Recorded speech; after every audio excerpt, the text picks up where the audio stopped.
Oh, what's going on, GameLeap? This is the Jizz, and in today's video, we're going to be telling you about 10 low-key broken champions for the upcoming patch 12.2. And in this video, you will get the runes, the build, the skill order, the summoner spells you need to run on these champions so you can hit the ground running when the patch does drop. And if you want to master any of these champions, guys, in this video, make sure to check out the GameLeap website in the description and comment section for all your League of Legends needs. If you want to learn about all the mechanics of a champion, how to play them in certain matchups, how to play them like the best players in the world, our challenger players and coaches are uploading up to 20 videos a week for our subscribers, so get that exclusive access by signing up, and let's get into the video. So starting us off at number 10, we're going to talk about Nocturne in the jungle, and for Nocturne next patch in 12.2, he is getting buffed. Now at the moment, he might not be the best jungler in the game, because even with the new lethal tempo, he cannot compete with the best AD junglers, but because his Q's AD ratio is getting buffed next patch, and also his HP, this is going to give him a bit more clear speed and also more HP, so when he does actually scale into a game, he's going to be more durable and not just blow up and trade one for one when he jumps in there. So these are certainly two nice buffs, and lethal tempo is also getting buffed for melee champions and ranged champions. So even though it looks like a change, so you're getting less attack speed in the early game, but because this is scaling now and giving you more in the late game, which is when you are actually weak, this is giving you a much better chance of actually being useful in the late game because Nocturne does fall off very hard indeed. So getting to 9% per stack in the late game, this is super nice. And as far as your build goes, you're still going the same Lucidity Boots, Stride Breaker, Staircase setup. So Nocturne next patch might not be the most banned and picked champion in the game, but for sure he's going to be better and definitely worth picking, especially in lower elos because of the paranoia. Just please don't build Axiom Arc. That item on Nocturne is just a meme at this point. But beating Nocturne to number 9 on this countdown is Vex, and we're not talking about Vex in the mid lane, I'm talking about Vex as a support, because Vex brings a lot to the table. Poke, harass, wave clear, CC, especially once you get to Everfrost, it's very easy to chain CC your abilities and mash these up with your AD carry. And as far as your runes go, you want to be running Ultima Hunter because we want to be getting as many Shadow Surges off as possible. This is going to allow us to engage, not just sit back and poke during the laning phase, but in team fights be really useful and get as many of these off as possible. And as far as your mythic and core items go, going Everfrost with Zhonya's Hourglass, this is very standard stuff, and it's also a good option to rush Sorcerer Shoes, so your boots first, because this is going to give you the mobility you kind of desperately need, because in the bot lane, the lane is longer than playing Vex in the mid lane, of course, so you can get caught out, especially by supports like Blitzcrank, Bard, Pyke. They can chase you down and you are very squishy. So going boots, it's going to give you the mobility to dodge skill shots and actually stay alive, and also the magic penetration to do a lot of damage yourself. But ahead of Vex coming in at number 8 is, to be honest, probably the most low-key broken champion for 12.2, and this is Senna. Now, if you're playing Senna as an AD carry or as a support, you can run this page on your screen right now for either. It doesn't really matter that much because she's going to be so good in both roles, whether you're playing Senna as like a poke support with a Caitlyn, or if you're playing Senna as an AD carry, maybe with the new Tahm Kench, because he's kind of getting reverted back into the support he used to be. So there are a couple of options for Senna here, and the reason I'm recommending Senna is because your Q is now going to slow enemies for 2 seconds. This isn't half a second or 1 second. 2 seconds is a long damn time. The enemy champion who you're going to hit with your Q is going to be so accessible not just for you, but also your AD carry or your support next to you, so you can deal a lot of damage during that time. This is why with Fleet Footwork, it's going to give you the mobility to gap close to those enemy champions who are slowed so you can deal more damage, and also Swifty Boots. I know you might want to go Berserker Screes or maybe Ninja Tabis, Mercury Treads against the right team composition, but Swifty Boots give you the movement speed, once again just like Fleet Footwork, to catch up to the enemy champions who you slow to deal more damage. Once you start scaling with the range from your passive, you are going to be impossible to escape from, and one piercing darkness landing onto an enemy champion, especially in the mid to late game, has never meant so much. So Senna next patch going to be really interesting to monitor how she actually performs. Now beating Senna to the number 7 spot on this countdown, this is another AD carry, and we're seeing her played a lot by pro teams at the moment when the enemy bot lane picks a champion like Yuumi or a poke based champion, maybe like a Jhin or a Caitlyn, because Samira as an AD carry is one of the best all-in champions in the bot lane, and for champions who don't have the best mobility, Samira can really pop off. And what's great next patch is indeed that Samira is getting buffed, so her ultimate is going to deal more damage, which might not be the biggest thing in the world because it's just the base damage, so at level 6 this will probably have the biggest impact. It's not scaling off your bonus AD, but still, you're going to deal more damage, and for sure in some situations this is going to mean more kills, and that's what you're playing Samira for. But just an important detail about your skill order here, make sure you take E at level 1. Taking your Q is good, don't get me wrong, but taking your E, you want to be up close and personal to the enemy bot lane. So as soon as your engaging support goes in there, like a Nautilus, a Rel, an Alistair maybe with a Flash Pulverize, you get in there with your Wild Rush, you stack your style, and you deal a lot of damage and get kills as soon as possible. So even at level 1, just by skilling your E, and it gives you so much pressure during the early laning phase. But ahead of Samira, coming in at number 6 on the countdown, is a champion who's going to be really enjoying 12.2 because of the Rylai's Crystal Scepter buff that is hitting the Rift. So what's happening with Rylai's is it's going down in gold to 2600, and even though you're losing 15 AP,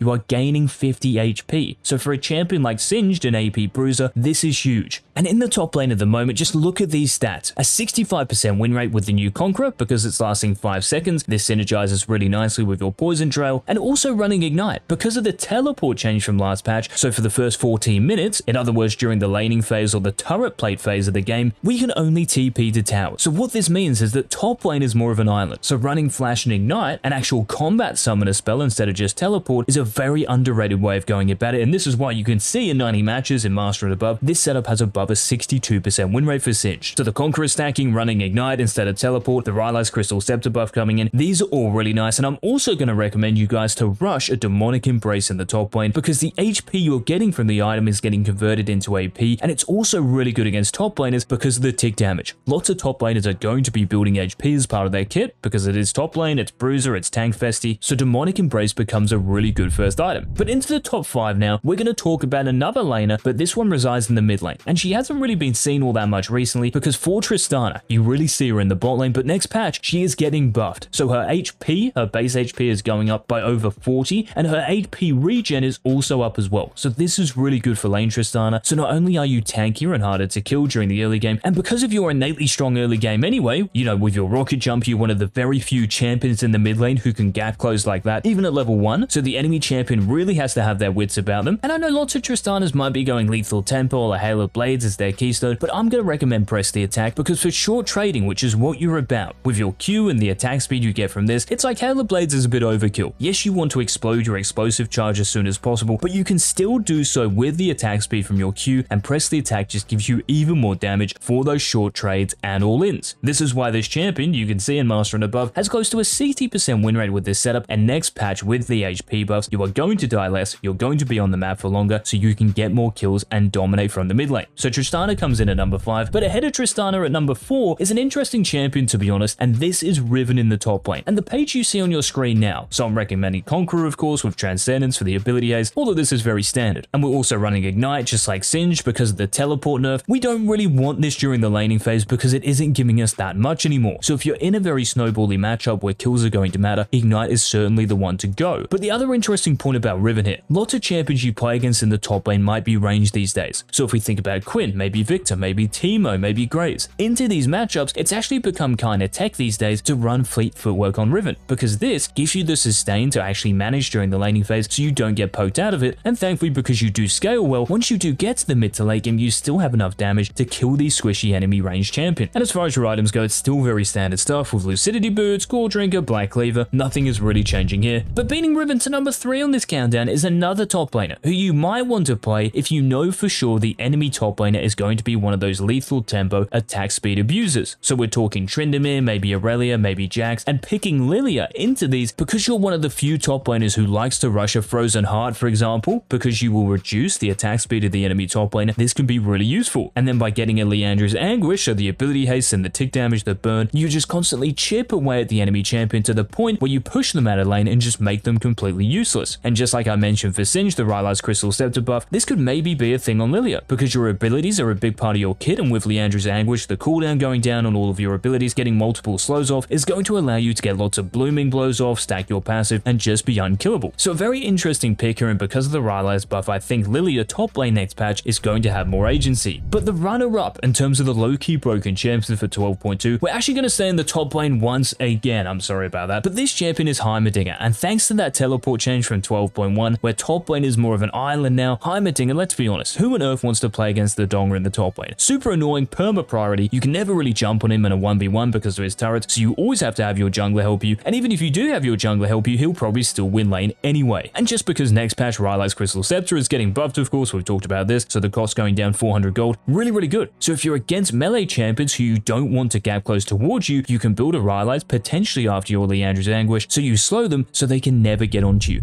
But the number one champion, guys, the number one low-key broken champion, I should say, for 12.2 is GWEN. And I'm not talking about GWEN in the top lane, I'm talking about GWEN in the jungle. And you might be like, why on earth would I play GWEN in the jungle and not in the top lane? Well, in the top lane, sometimes you can have some bad matchups, of course. So if we're thinking about ranged champions for GWEN, for example, so Jace, Kennen, or you might be playing against a champion like a Jax, for example, who can stop lots of your damage. But for GWEN in the jungle, you don't have many bad matchups, and to be honest, because lots of people are just free farming these days, because you're such a great scaling champion, it allows you to scale for free, get your Nash's 2 spike, your Rift Maker spike, and by running lethal tempo yourself, you still have the trading potential to out-trade anyone, because the buffs coming in next patch to tempo, so for melee champions, you're getting more attack speed in the late game, which is when GWEN can really take off and become the late game carry she is meant to be. This is actually a very underrated way of playing GWEN, so if you need an AP jungler in your team, guys, in 12.2, make sure you lock in GWEN. So those are the low-key broken champions for 12.2. If you did enjoy the video, remember to let us know by leaving a like down below. Also, make sure to hit that subscribe button so you don't miss any of our future Season 12 content. And until tomorrow's daily upload, this has been the